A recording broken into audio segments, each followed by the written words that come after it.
तो बेटा हमारे पास में अब देखिएगा class 12th English medium RBSC biology का नेक्स्ट टॉपिक आता है आपके पास में चैप्टर नंबर 20 और अब 19 आपका चैप्टर नंबर चल रहा है, ठीक है ना। और उसका आपका नेक्स्ट टॉपिक आता है दैट इज़ क्या है आपका मिक्स्ड फार्मिंग। इससे पहले हम लोग क्या पढ़ चुके थे, organic farming we have completed, हम लोगों ने कंप्लीट कर लिया था, ठीक है। मिक्स्ड फार्मिंग का अगर हम लोग बात करें तो फार्मिंग का मतलब क्या होता है, एग्रीकल्चर यानी कि खेती करना, ठीक है। द वर्ड फार्मिंग और agriculture is used on, farming word जो है और एग्रीकल्चर जो है वो नॉर्मली यूज़ में आता है, काम में आता है फॉर द मैनी फंक्शंस, बहुत सारे फंक्शंस के अंदर, सच एज जैसे कि डेयरी फार्मिंग, फिश फार्मिंग, ठीक है। यानी ओके तो ये खेती के लिए आता है, जैसे कि डेयरी फार्मिंग आप लोग क्या करते हो, जो आप लोगों के मवेशी है, ठीक है, जो आप लोगों के ये हैं, आप लोगों के पशु हैं, पशुओं का पालना। फिश फार्मिंग में मछलियों को पालना, मछलियों का कल्चर करना। पोल्ट्री फार्मिंग, पिगरी मतलब सुअर पालन। In these farming practices, in farming practices की बात करें यानी कि फार्मिंग क्रियाओं की बात करें, although the products are different kind of animals. आई बात समझ में। अब ये सारे के सारे जो फार्मिंग मेथड्स हैं ये क्या है, इनके प्रोडक्ट क्या है, ये एनिमल बेस्ड प्रोडक्ट है। कैसे प्रोडक्ट है बेटा, ये एनिमल बेस्ड प्रोडक्ट है, ठीक है ना। Which provide okay. अब इसमें कौन कौन से एनिमल बेस्ड प्रोडक्ट है, जैसे कि मिल्क है, घी, बटर, मीट का मतलब होता है मांस, ठीक है, एग, अंडे, fish etcetera. But for these animals okay अब इन एनिमल्स के लिए plant are the only source of the food, लेकिन इनके लिए पौधे क्या हैं, वो मेन सोर्स हैं, वो मुख्य स्रोत है किसका, आप लोगों के भोजन का। Mixed farming in such a system, इस सिस्टम की अगर हम लोग बात करें, मिक्स्ड फार्मिंग की बात करें, such a system in which different type of farming functions such as, अच्छा इसके अंदर अलग अलग टाइप के फार्मिंग फंक्शंस होते हैं, जैसे कि dairy farming, poultry farming and crop productions are carried out simultaneously on single farm site. आई बात समझे।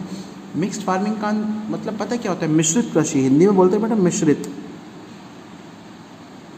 यानी किसी को भी मिक्स करना, यानी कि आप खेती के साथ साथ इन सब चीज़ों को का काम कर रहे हो, तो वो क्या कहलाता है, मिक्स्ड फार्मिंग कहलाता है। Mixed farming depend on various many factors, ठीक है ना, such as quality of soil, soil की क्वालिटी के अंदर, नेचर ऑफ लाइव स्टॉक मतलब जो आपके मवेशी हैं, जो आपके एनिमल्स हैं, उनका नेचर की बात कर रहा है। अवेलेबिलिटी ऑफ वाटर, पानी की अवेलेबिलिटी के लिए। टेक्निकल असिस्टेंट पर कि कौन कौन सी टेक्निक आप उसमें यूज़ में ले रहे हो। फाइनेंशियल रिसोर्सेज मतलब धन या पैसा, okay. Following system can be establish, ये सारे के सारे सिस्टम जो हैं ये एस्टेब्लिश किए जाते हैं, यानी कि ये लगाए जाते हैं अंडर द मिक्स्ड फार्मिंग। आई बात समझ में, वो किसके अंदर आते हैं, मिक्स फार्मिंग के अंदर आते हैं। किसके अंदर आते हैं बेटा, मिक्स फार्मिंग के अंदर आते हैं, ठीक है। नेक्स्ट आता है देखिएगा आपके पास फूडर फार्मिंग सिस्टम, यानी खाना चारा farming system. Under this system, इस सिस्टम के अंदर फूड होता है खाना और फूडर होता है चारा, जो पशुओं का चारा होता है ना वो। अंडर दिस सिस्टम, अब इस सिस्टम के अंदर जो फूड क्रॉप्स हैं, ओके। अब दूसरा देखिएगा food crop such as rice. अब फूड क्रॉप जैसे कि राइस यानी कि चावल, वीट, गेहूँ, maize and fodder crops like alfalfa jowar, यानी कि ये सारी की सारी क्या है, इनको उगाया जाता है। कैन बी कल्टीवेटेड का मतलब होता है उगाना। Agro forestry system, under this system, इस सिस्टम की अगर हम लोग बात करें, along with the farming of trees, यानी कि पेड़ों के, इसमें क्या है कि पेड़ों के साथ साथ क्रॉप प्लांट फसलें भी उगाई जाती है, यानी कि जो फसलें हैं फसलों के बीच आप लोग पौधे उगा दो, ठीक है, वो उसको आप लोग क्या बोलते हो, agro forestry system. Horticultural system का मतलब क्या था, under this system grasses can be produced along with the fruit trees and shrub, यानी अगर आप लोग फलों के पेड़ उगा रहे हो, उनके साथ साथ घास भी उगाओ, ताकि घास क्या पशुओं को चढ़ने के लिए मिल जाए। This mixed farming is an concurrent attempt which help to which the sustainable production which can be achieved, ठीक है ना। अब ये क्या है कि ये एक अच्छा स्रोत है, यानी कि आय का बहुत अच्छा स्रोत है, जो कि आजकल की मिक्स फार्मिंग के अंदर काम में लिया जा रहा है, ओके।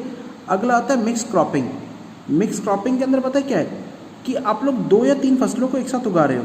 जैसे अभी बात करते हैं, देखो आगे, cultivation of more than one crop at a time, यानी कि एक समय में एक से अधिक क्रॉप्स को एक साथ उगाना in the field is termed as mix crop production. जैसे आप लोग मिक्स क्रॉप प्रोडक्शन बोलते हो, मिक्स क्रॉपिंग बोलते हो। मैंने बोला था ना कि भाई एक से ज़्यादा फसलें जो हैं वो एक साथ उगाना क्या होता है, मिक्स क्रॉपिंग कराते हैं। This process is an age old practice, ये बहुत पुराना प्रैक्टिस है।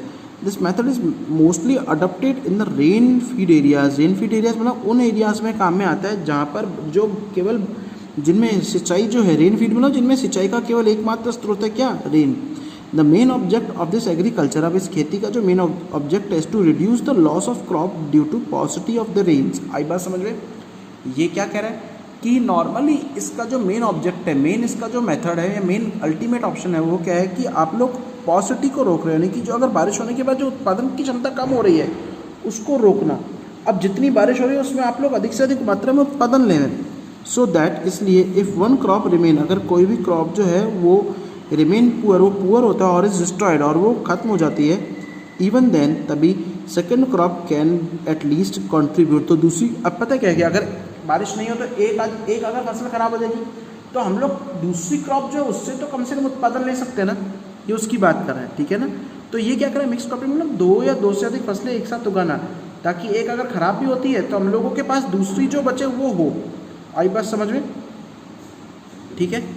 अब देखो क्या कह रहा है, इन मिक्स क्रॉपिंग मेथड, इस मेथड के अंदर इट इज़ नेसेसरी, ये जरूरी होता है, to take care of nature, यानी कि प्रकृति की आप देखभाल करें, in both crop to be grown, दोनों फसलें जो आप उगा रहे हो, availability of soil and water, ठीक है, यानी कि मिट्टी की उपलब्धता और पानी की उपलब्धता के आधार पर, ठीक है।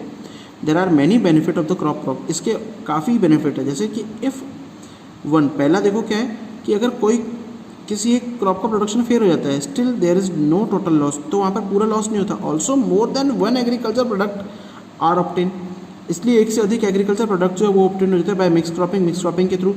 इंक्रीज इन प्रोडक्टिविटी, अगर प्रोडक्टिविटी जो है वो बढ़ जाती है, enrichment of soil fertility and decrease loss due to pest etcetera are also benefit. अच्छा, अब क्या करें कि अगर कभी कभी क्या है कि उत्पादन क्षमता जो है उसमें कमी आ जाए, तो उत्पादन क्षमता में कमी आने के आधार पर क्या होता है कि काफ़ी बार हम लोग दूसरी फसल से उत्पादन ले सकते हैं, ठीक है ना। Following are the some example of such crops can be cultivated in the mix crop. वो मिक्स क्रॉप में कौन कौन सी फसल उत्पादन आता है, देखो, पहला है सोयाबीन, दूसरा है पिजन पी। सोयाबीन और पिजन पी जो है उनका एक एग्जाम्पल है मक्का और काले चने का, पिजन पी और ग्रीन ग्राम का, हरे चनों का, ग्राउंडनट और सनफ्लावर का, यानी कि मूंगफली और सूरजमुखी का, और आप लोगों के क्या है, गेहूं और चिकपी का, और वीट और मस्टर्ड का, गेहूं और सरसों का। आई बात समझ रहे हैं? ये कॉम्बिनेशन में उगाए जाते हैं। क्लियर है? इसके बाद आता है बेटा आपका क्रॉप रोटेशन साइकिल, ये हम नेक्स्ट वीडियो के अंदर लेंगे, ठीक है।